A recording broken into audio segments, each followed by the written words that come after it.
Le Brésil est un pays très complexe avec beaucoup d'influences de plusieurs régions du monde. Et cela doit être pris en question. Et je parle un petit peu sur la pertinence de ces idées pour Haïti et des possibles pistes de coopération comme on m'avait demandé. Et je pense que l'expérience brésilienne peut offrir des perspectives intéressantes pour Haïti, et surtout à cause des similarités de nos deux pays. Nous deux devons confronter les effets négatifs de l'héritage de l'esclavage et de l'exclusion sociale. Nous sommes des pays frères aussi dans ce malheur. Et concrètement, on vient de construire un centre de formation professionnelle à l'ECAI, au CAI. C'est le centre Paulo Freire. C'est une structure assez impressionnante selon ce qu'ils me disent. Et c'est un exemple de coopération bilatérale qui a réussi, mais qui doit être élaboré et pour une deuxième étape.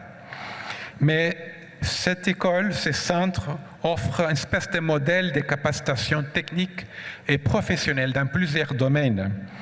Je suis convaincu que ça a été apprécié, mais on doit construire à partir de ce qui est déjà là.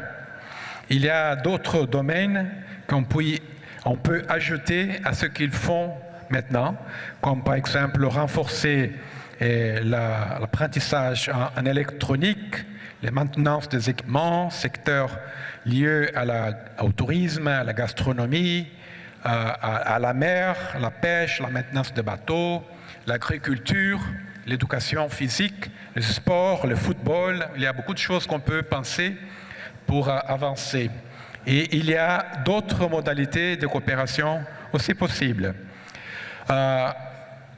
Le modèle de Senai, qui sont des instituts techniques appuyés par les secteurs privés, c'est aussi très important en association avec les instituts fédéraux. Ça, c'est un message important. Ce n'est pas seulement question d'avoir un système basé sur l'État. C'est très important que les secteurs privés aussi consacrent des ressources pour justement former les gens dont le secteur privé aura besoin pour faire face aux défis et réaliser les activités qu'ils ont même besoin.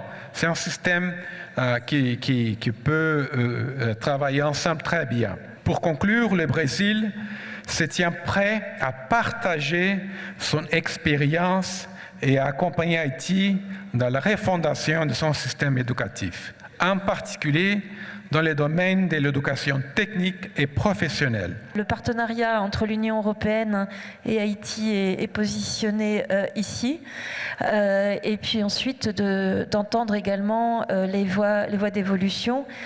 C'est des discussions très actives que nous avons eues avec Monsieur le ministre. Alors, nous nous positionnons de trois manières différentes. La première, l'Union européenne est un des grands contributeurs aux programmes internationaux parce que c'est une problématique globale, parce que l'avenir de la planète est celui des jeunes. 50% de la population mondiale, je n'ai pas les chiffres exacts en tête, mais enfin c'est de cet ordre-là.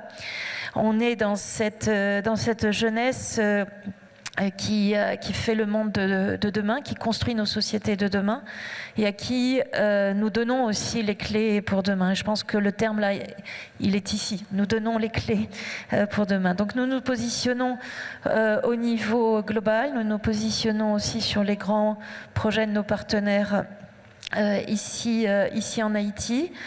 Ça a été également le sens de l'accord que nous avons signé avec l'UNESCO à Paris en décembre dernier au siège de l'UNESCO en présence du directeur général et bien sûr de manière bilatérale ici en Haïti. On a investi 50 millions sur les 5 dernières années dans le domaine éducatif, mais là aussi c'est une des discussions qu'on avait avec Monsieur le ministre. On a tous les deux le souci de l'impact sur la formation des cadres, de l'impact sur la formation des professeurs, de l'impact bien sûr sur la formation des étudiants, des élèves. Aujourd'hui, ce sont surtout les élèves les plus privilégiés et ceux qui reçoivent plus de soutien qui parviennent à atteindre ce niveau, bien sûr.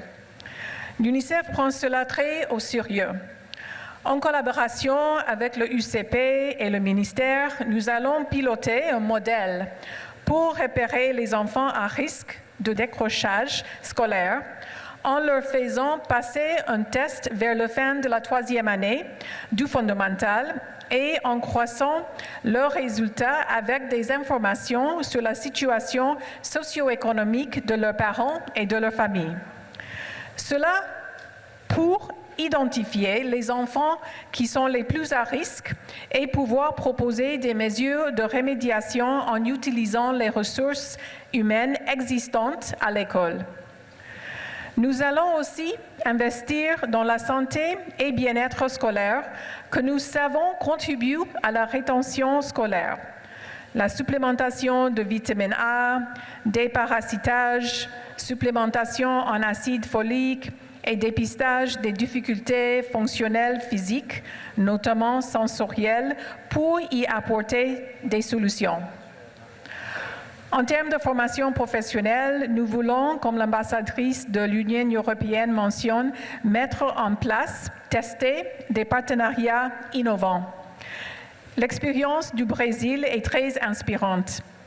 La formation professionnelle aujourd'hui doit être plus pertinente, plus proche des intérêts des jeunes et plus alignée au secteur économique qui pourront créer des emplois. Donc nous avons pu constater qu'il y a une couverture territoriale vraiment qui est répartie de manière très inégale. Donc il y a plusieurs zones qui ne sont pas desservies. Des curricula insuffisamment actualisés. Il y a aussi une autogestion bancale des centres de formation professionnelle publique du pays. L'absence de formation dans plusieurs secteurs prioritaires et aussi des plateaux techniques vieillissants ou incomplets, réduisant la qualité des apprentissages pratiques. Donc, cela conduit à une faible institutionnalisation, des passerelles emploi et formation. Et c'est un petit peu pas clair, mais il y a aussi les acquis majeurs que l'INFP a pu réaliser entre 2020 et 2025. Donc, entre 2020 et 2025, nous avons arrivé à ouvrir plusieurs centres publics de formation. Nous avons travaillé pour l'intégration de plusieurs autres centres dans le système de subvention de l'INFP. Nous avons mis à jour certains programmes de formation, élaboré d'autres programmes dans une série de filières qui ont plus de demande et nous avons mis en place de programmes de formation de formateurs. Nous constatons que nous avons des infrastructures qui sont vraiment inadéquates. Il y a une faible gouvernance aussi que nous avons relevé dans le travail de diagnostic que nous avons fait. Une inadéquation entre formation et marché du travail. Et nous avons besoin aussi de travailler sur la répartition entre personnel technique et personnel administratif. Il y a aussi le manque de financement du sous-secteur. Donc c'est tout ça ensemble de problèmes que nous-mêmes nous sommes censés relever dans ce secteur-là. Maintenant, les enjeux prioritaires pour le secteur. Qui ça y est? Nous pensons que c'est important que nous adressions les problèmes majeurs qui affectent l'organisation et le fonctionnement du secteur de la formation professionnelle en Haïti. Donc c'est important aussi de réformer l'offre de la formation et renforcer la gouvernance et la coordination des acteurs. Nous pensons également qu'il y a certaines recommandations qui sont importantes pour nous capables de faire dans le cadre de travail. D'abord, c'est une nécessité pour nous gagner possibilité pour nous porter une solution dans le pilotage pluriel sous secteur. Et pour le pilotage pluriel là, qui ça nous entend par là, c'est parce qu'il y a plusieurs ministères qui abordent la question en même temps que l'INFP. Et nous pensons tout qu'il faut que nous appuyions l'INFP dans la question de développement d'un système de formation qui est capable et permettre que le secteur lui-même prenne des décisions par rapport à ça qui existait. OK? Et puis, nous pensons qu'il faut que nous instaurer le dialogue tripartite, gouvernement, travailleurs, employeurs, pour obliger acteurs pour être capables de continuer à rester dans le dialogue constant.